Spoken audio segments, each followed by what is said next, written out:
قاری صاحب ضروری ہے کہ دعا میں کسی کا واسطہ دیا جائے, کسی وسیلے کے تحت مانگی جائے, ضروری ہے کچھ نام مینشن کیے جائیں؟ اگر ہم ایسا کریں گے تو اب تک کی جانے والی ساری گفتگو پہ ہمارا پانی پھر جائے گا. اچھا, اس لیے کہ ہم دونوں نے متفقہ طور پر یہ بات تسلیم کی کہ اللہ جتنا قریب ہمارے کوئی نہیں. صحیح. باقی ہم جس کا بھی نام لیں گے نا وہ ہم سے دور ہے. اچھا, اللہ ہی قریب ہے. بھائی ماں اگر میرے قریب ہے, ماں کا واسطہ. اور وہ چیز عقل کے بھی منافی چلی جائے گی کہ میں ملتان والے سے کہوں کہ مجھے ربانی صاحب سے ملوا دے. اچھا, اور وہ کہے کہ ربانی صاحب تو تمہارے پاس بیٹھے ہوئے. صحیح. اور تم مجھے کہہ رہے ہو, میں تو دور ہوں. اور میں چاہوں کہ آپ ملتان والے سے کہیں تبھی میں آپ کی بات. نہیں, آپ ایسا نہیں چاہیں گے, اس لیے کہ اللہ نے ایسا کہہ رکھا ہے کہ نحن اقرب الیہ من حبل الورید. اچھا, اب دیکھیے وسیلہ جو ہوتا ہے وہ سیڑھی ہوتی ہے. صحیح. جیسے چھت ہے نا, چھت پہ ہم چھلانگ لگا کے نہیں چڑھتے, اس لیے کہ ہماری دسترس وہاں تک نہیں. صحیح, خوب. اس کے لیے ہم سیڑھی لگاتے ہیں. صحیح. سیڑھی لگانے کے لیے لازمی ہے کہ جہاں میں جانا چاہتا ہوں اس کے اور میرے درمیان گیپ ہو اور فاصلہ ہو. صحیح. اور اللہ کہتا ہے یہ گیپ تو میں نے رکھا ہی نہیں ہے. صحیح. تو سیڑھی لگاؤ گے. مسلمان جو کلمہ لا الہ الا اللہ پڑھتے ہیں, جو قرآن مجید پر ناز کرتے ہیں, جو قرآن مجید کو کافی سمجھتے ہیں, وہ سب نبوت مصطفیٰ کو ثابت کرنا ضروری سمجھتے ہیں. توجہ رہے. یعنی ایک طرف تو یہ کہتے ہیں کہ خدا کافی ہے, ہر معاملہ خدا سے براہ راست رکھا جائے, تو دوسری طرف نبوت ثابت کرنے کے لیے علم کلام میں اس قدر بحث کیوں ہے؟ قبول کر لیجئے وہ نظریہ کہ نبوت کی ضرورت ہی نہیں ہے.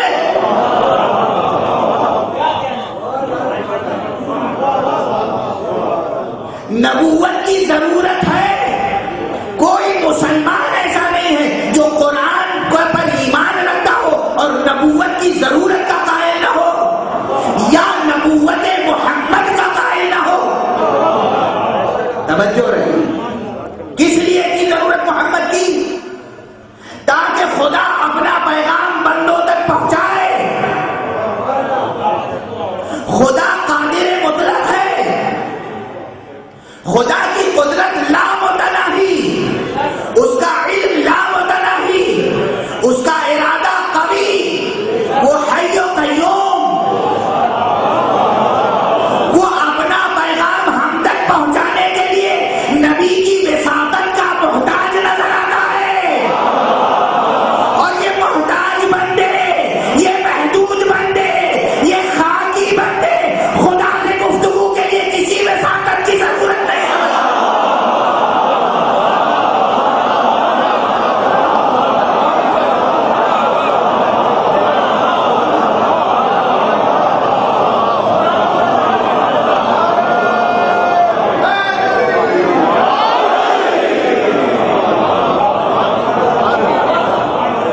خدا مجھ سے بات کر سکتا ہے یا نہیں؟ کر سکتا ہے, لیکن وہ مجھ سے بات کرنے کے لیے درمیان میں وسیلہ رکھتا ہے. خدا اپنا پیغام مسلمان تک پہنچانے کے لیے درمیان میں محمد کو وسیلہ بناتا ہے. خدا مسلمان سے بات کرنے کے لیے محمد کو وسیلہ بناتا ہے, اور مسلمان کہتا ہے کہ ہمیں وسیلے کی ضرورت نہیں ہے.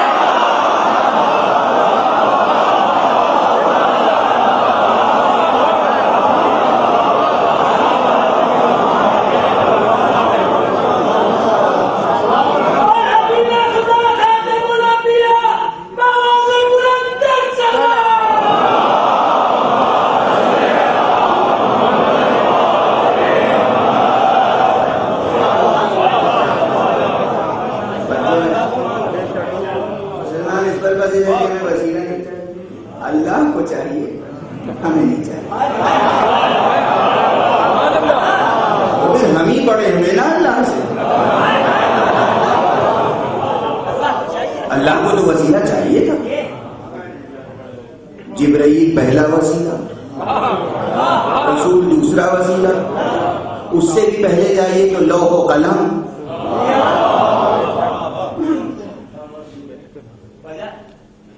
لوح قلم جبرائیل، مصطفیٰ اور کتاب قرآن مجید، 5 وسیلے درمیان میں اللہ نے رکھے. ہم کیسے پنجے کنٹھے میں نیاز ہو جائیں؟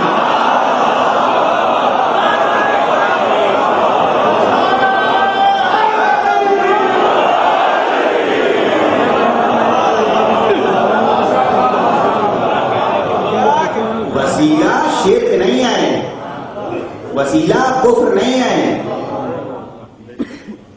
وسیلہ شرک نہیں ہے، وسیلے کی عبادت کرنا شرک ہے.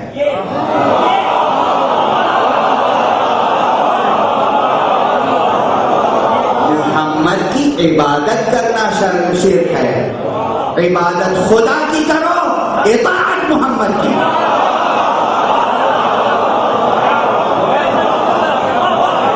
عبادت خدا کی کرو، اطاعت مرتضیٰ کی.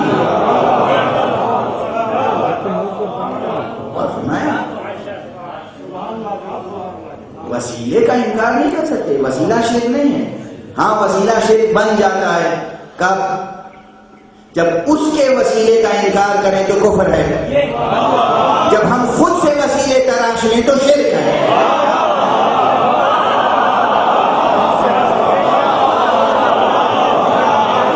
سمجھے کہ کفر کیا ہے اور شرک کیا ہے؟ خدا کو قبول کیا نا تو خدا جو دے قبول کرو، خدا کے دیے ہو تو قبول نہ کرنا کفر، اور خدا کے دیے ہوئے کے مقابلے میں خود کچھ بنا لینا شرک. شرک کا معیار ہی یہ ہے وہ کسی کو منتخب کر کے اپنے کسی معاملے میں شریک قرار دے دے تو یہ اس کا لطف و کرم ہے. بندہ کسی کو اس کے معاملے میں شریک قرار دے اپنی مرضی سے تو یہ شرک ہے.